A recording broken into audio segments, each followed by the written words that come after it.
السلام علیکم ورحمۃ اللہ وبرکاتہ۔ سوال یہ پوچھا گیا کہ بیوی کے ذمے خاوند کے کیا حقوق ہیں، دلائل سے واضح کریں۔ سب سے پہلا حق جو بیوی کو اپنے خاوند کا ادا کرنا چاہیے وہ یہ ہے کہ نیکی اور معروف اچھے کام میں اطاعت اس کی کرنی چاہیے، اس کی بات کو ماننا چاہیے۔ البتہ اگر اس کا کوئی حکم شریعت کے مخالف ہو تو اس کو نہ مانے،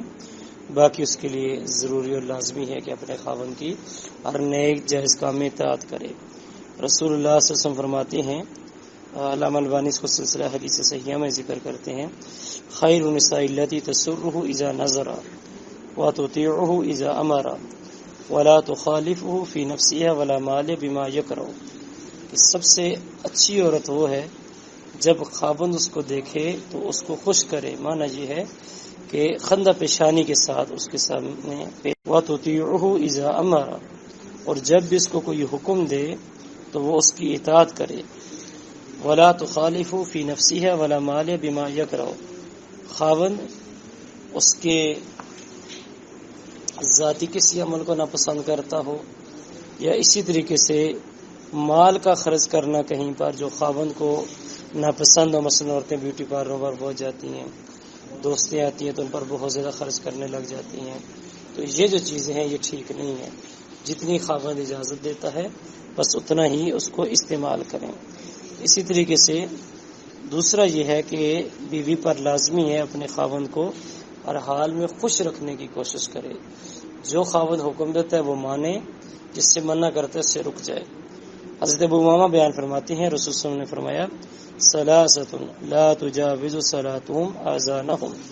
تین لوگ ایسے ہیں ان کی جو نماز ہے ان کے کان سے اوپر جاتی، العبد العابق حتی یرجع، باغا و غلام جب تک واپس نہیں آتا اس وقت تک اس کی نماز قبول نہیں، وامرۃ باتت وزوجها علیہ صاحۃ، بیوی ایسی جگہ پر رات گزارتی ہے کہ اس کا خاوند ناپسند کرتا ہے، ہوتا ہے نا سسرال میں جاتی ہیں تو واپسی کا نام نہیں لیتی، اور خاوند ان کو کہتا بھی کہ آج واپس نہیں، آج نہیں، میں نے کل جانا ہے۔ یہ جو کیفیت ہے یہ بھی ٹھیک نہیں ہے۔ وَإِمَامُ قَوْمٍ وَهُمْ لَهُ كَارِهُونَ، اور کوئی شخص اپنی قوم کو امامت کراتا ہے اور قوم والے اس کو پسند نہیں کرتے، ایسا جو شخص ہے وہ بھی اللہ رب الجلال کی ہاں اس کی نماز قابل قبول نہیں ہے۔ تیسرا حق یہ ہے کہ بیوی اپنے خاوند کو بے جا پریشان نہ کرے اور اس کو صبر کی تلقین کرے، اور کچھ ایسا وقوع ہو بھی جائے جو خاوند کے لیے پریشانی کا سبب ہو، جیسا کہ ابو طلحہ رضی اللہ تعالیٰ عنہ کا ایک بیٹا تھا۔ ابو طلحہ رضی اللہ تعالیٰ عنہ کا بیٹا وہ بیمار تھا، اور ابو طلحہ رضی اللہ تعالیٰ عنہ کسی سفر کے حوالے سے کہیں باہر جا رہے تھے، تو بی بی ام سلیم سے کہنے لگے کہ اس کی ذرا اچھے طریقے سے تو نے خدمت کرنی ہے، اس کا خیال رکھنا ہے، اس کی دیکھ بھال کرنی ہے۔ اب وہ جیسے ہی گئے، بچہ پیچھے اللہ تعالیٰ کو پسند جو تھا کہ بچہ فوت ہو جاتا ہے، تو پہلے جیسے ہی آئے گھر میں پوچھا تو بچے کا کیا حال ہے، کہا کہ وہ پہلے سے زیادہ سکون میں ہے۔ پھر ام سلیم نے اپنے خاوند کے لیے کھانا تیار کیا، کھانا جب کھا لیا تو اچھے طریقے سے انہوں نے بنا و سنگار کیا، اور اس کے بعد جو ایک مرد اور عورت، خاوند اور بیوی کی ضرورت ہوتی ہے وہ حاجت انہوں نے پوری کر دی۔ تو سب کچھ کرنے کے بعد جب صبح کی نماز پڑھی پھر آئے تو ان کے سامنے سارا واقعہ فوت ہو گیا ہے۔ تو اس سے پہلے فرمایا کہ اگر کوئی قوم کسی کو امانت دے اور پھر وہ امانت واپس لے لے تو کیسا ہے، کہا جی کہ امانت تھی انہوں نے دی تھی، واپس لینا ان کا حق ہے، فرمایا ہمارا بیٹا فوت ہو گیا۔ تو رسول اللہ صلی اللہ تعالی علیہ وسلم سے آ کر جب انہوں نے یہ بات کی تو نبی علیہ الصلوۃ والسلام نے ان کے لیے خیر کی دعا کی کہ کوئی مسئلہ نہیں ہے،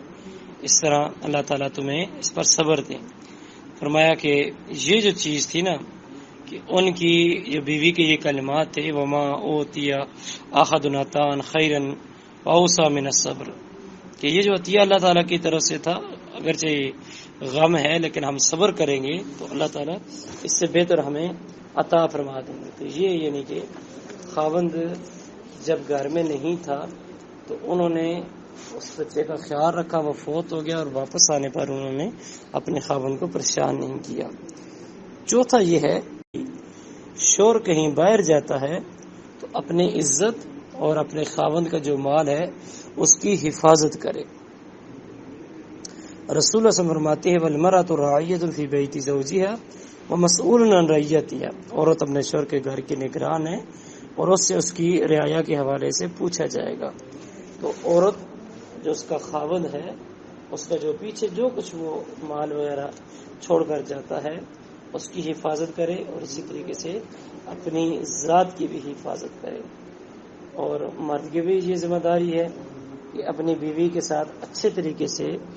پیش آئے، اس کو برا بھلا نہ کہے، جیسے کہ اللہ کے رسول کی حدیث ہے خیرکم خیرکم لأہلی وانا خیرکم لأہلی، کہ تم میں سے بہترین انسان وہ ہے جو اپنے گھر والوں کے لیے بہتر ہے، میں اپنے گھر والوں کے لیے بہتر ہوں۔ یعنی کہ نبی علیہ الصلوۃ والسلام اپنے ازواج میں جو باری تقسیم کرتے تھے آپ اس کا پورا خیال اور حق رکھتے تھے۔ اسی طرح رسول اللہ صلی اللہ تعالی دیا کرتے تھے،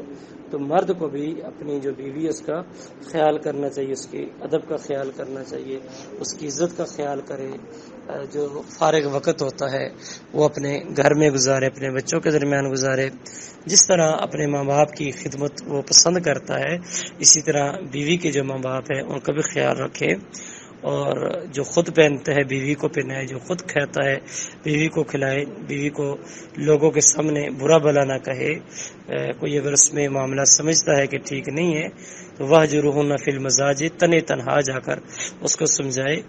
اور گھر میں دینی جو ماحول ہے اس کو قائم رکھے، خود بھی نماز کی پابندی کرے، بیوی کو بھی کرائے، خود بھی قرآن پڑھے، بیوی کو بھی پڑھائے۔ تو اس پر اگر عمل کیا جائے گا تو انشاءاللہ دونوں کا گھر الحمدللہ سکون، محبت اور پیار کے ساتھ